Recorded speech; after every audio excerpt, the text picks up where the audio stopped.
So the question is, can a budget scope like this UUQ hold zero after 6 months of shooting? Let's find out.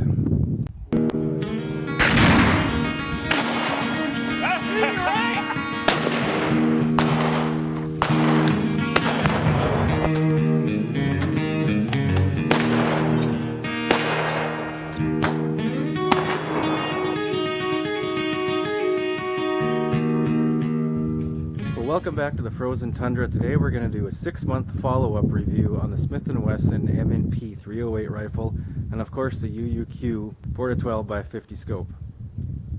If you haven't seen my initial review on this, it's going to be under the playlist reviews. Now I have made a couple changes to this rig. First off, I took off the reflex sight that came with the UUQ and I replaced it with a True Glow red dot. Here's the reflex sight that I took off the UUQ. And the reason being, the hex adjustment for the windage was fine. It clicked, it worked. Not so much for the elevation. No click, just a gritty turn. So it was guesswork when it came to sighting it in. So I took that off. The other thing I did was I removed the laser off this side. Here's a look at the laser that I took off.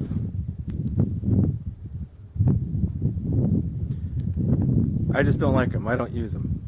So I took it off. If you are a big laser guy, let me know in the comments why you like lasers. I don't see the necessity of a laser when you've got a red dot, but maybe you have a use for one or you like one.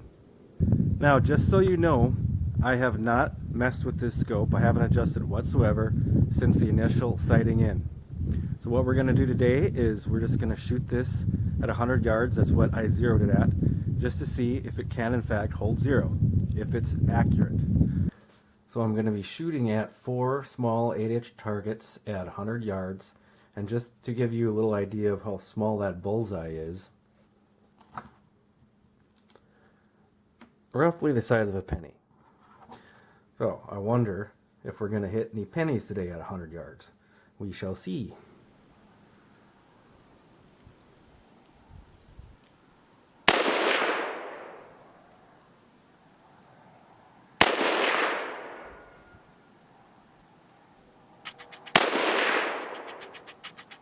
So a little disclaimer here, it's North Dakota, there's 3 feet of snow on the ground, it's January. So by the time I got all the cameras set up and the bench rest in place and the gun ready to go, I was feeling it.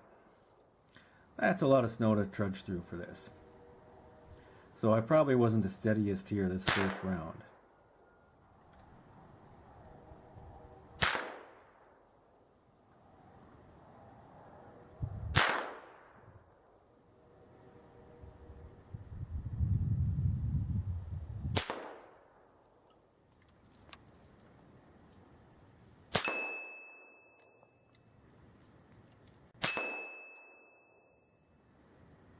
Looks like I'm starting to warm up finally.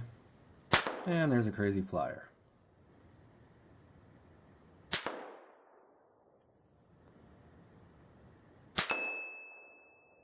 So I wasn't overly impressed with that round, so I decided to put up 4 more targets and do it again.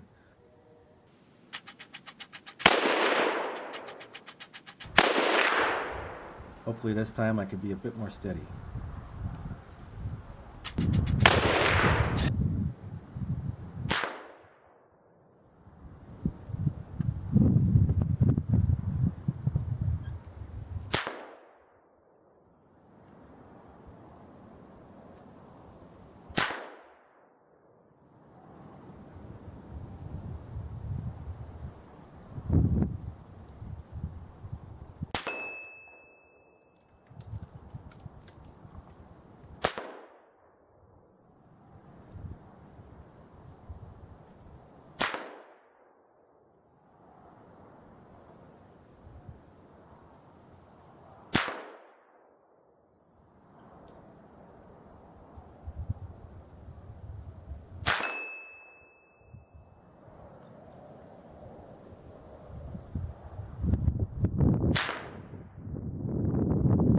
Now that last target on the bottom right there, I decided to save for the True Glow red dot, which I'm shooting at 25 yards.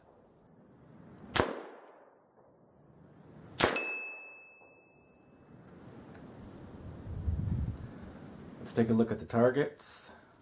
There's our targets. Now, I'm just going to measure our groups roughly, just using a tape measure, measuring the two extreme shots from center to center, just to get an idea of our group size. That's about 2 inches.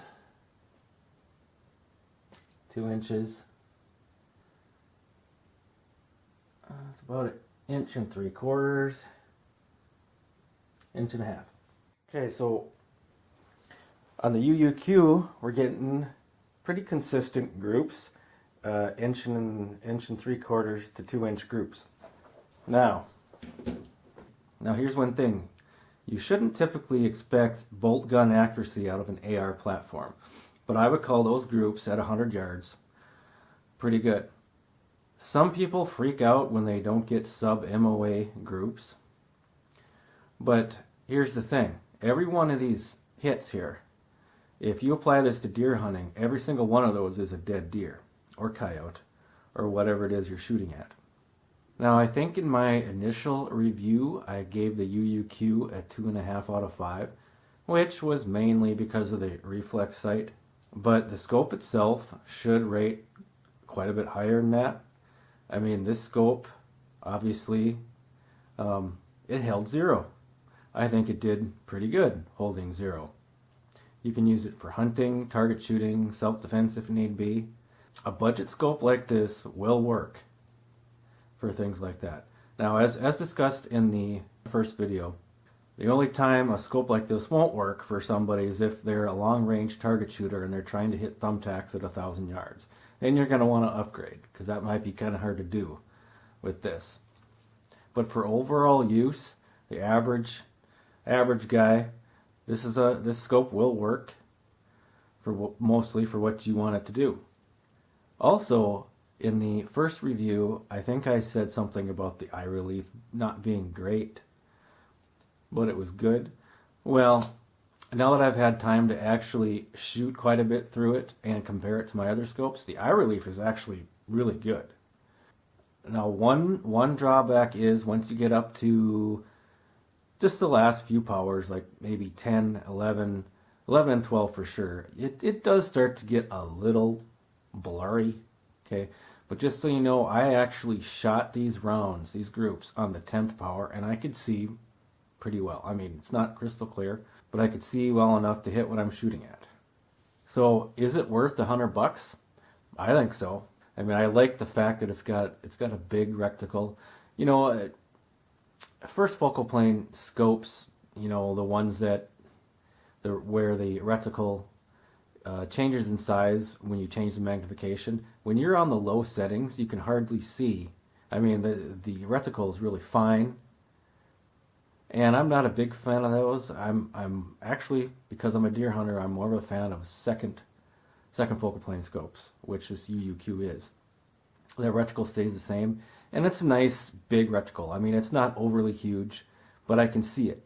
I mean, even at 100 yards, putting the crosshairs on the 10th power at 100 yards on this bullseye, honestly, the crosshairs covered up most of it, but I could still see the red of the bullseye. For each one of these shots, that's what I did. I put the crosshairs right on the bullseye. I think it's worth the $100. You might have to tailor it to your own needs like I did. I took off the reflex sight and just put a red dot on top of it. And that's another cool thing about it. It does have the Picatinny rail, so you can put other things on it, both sides and on top. There's the video. Hope you enjoyed. Please like and subscribe. We'll catch you on the next video.